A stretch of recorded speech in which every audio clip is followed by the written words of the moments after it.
Korean culture gained even more popularity last year, and 2026 is expected to keep the momentum going from music and food to film. For details, we turn to our culture correspondent, Park Kun-woo. Welcome back, Kun-woo. Great to be here, Demi. So, Kun-woo, what can you tell us? So as you just mentioned, Korean content, Korean culture has been dominant globally last year. And so we're also expecting the momentum to continue throughout this year. And especially last year, among all of the sectors that gained global attention, K-pop stood out in particular, boosted by the global mega hit film K-pop Demon Hunters and its official soundtrack, including the hit song Golden. And that momentum, as I mentioned, will continue throughout the year. So, K-pop fans, are you ready for this?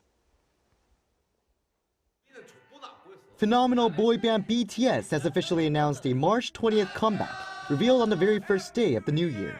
여러분 새해 복 많이 받으시고요. 올해 뵙겠습니다. The release will mark BTS's first album in nearly 4 years, following the completion of military service by all 7 members. Details on the album's concept or a potential world tour are expected later this year.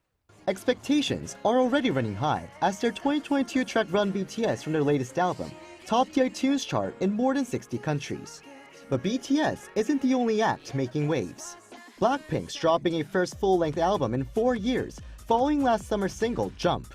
Big Bang's also gearing up for a comeback, marking 20 years since debuting, while EXO is set to drop a new full-length album in mid-January. As these so-called second and third generation K-pop groups return, questions remain over whether they can recapture the spotlight they once held.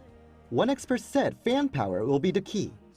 The fandom has become much stronger than before, so even when groups make a comeback after a long break, the role of their fans is clearly important.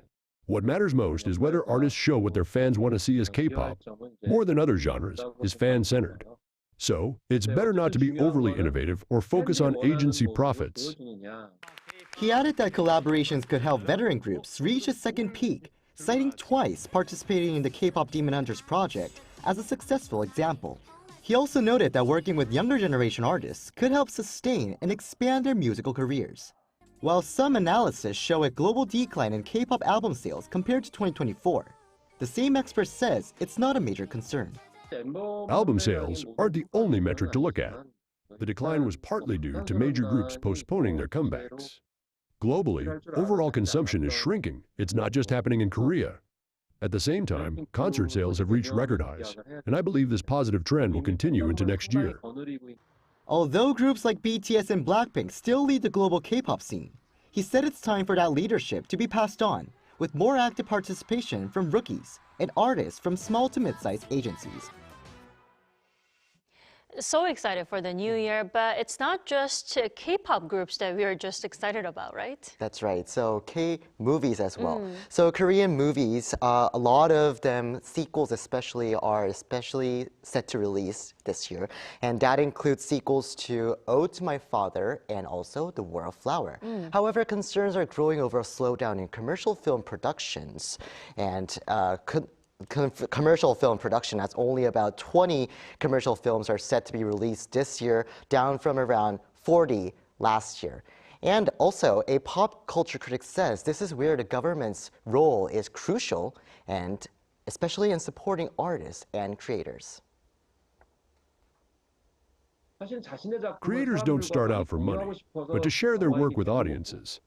The government should fully support emerging artists by helping connect their work with theaters and audiences. Then, the industry, including global platforms, might be able to take notice and eventually lead to greater opportunities. And he also said film production companies need to diversify into other formats, such as dramas and variety shows, to adjust to a rapidly changing industry. Okay, then now it's not just K-pop or movies. We are also expecting some exciting news from the sports field, right? Yes, now about sports. So in early February, the Winter Olympics is set to be held in Milan and also Cortina d'Ampezzo. Right. This will be the first time the Winter Games are officially hosted across 2 cities, and around 3,500 athletes from more than 90 countries will compete in 16 sporting disciplines. And among them are South Korean athletes, including speed skater Lee Na-hyun, who spoke to Arirang last year. And the national team is aiming for a top 10 finish after placing 14th 13th in Beijing 4 years ago. And it's not just the Olympics. The FIFA World Cup will kick off on June 11th, hosted across 3 countries, the US, Canada, and Mexico. South Korea will compete in Group A alongside teams including Mexico and South Africa. And finally, the Summer Asian Games will be held this September in Japan. The last edition, originally scheduled to take place in 2022 in Hangzhou, China, was postponed to 2023. And South Korea landed on 3rd place that time. So South Korea is expected to be among the top contenders once again. Again, a lot to look forward to in the new year. Do keep us posted, Kun-woo. Thanks for the coverage. Will do. Thank you.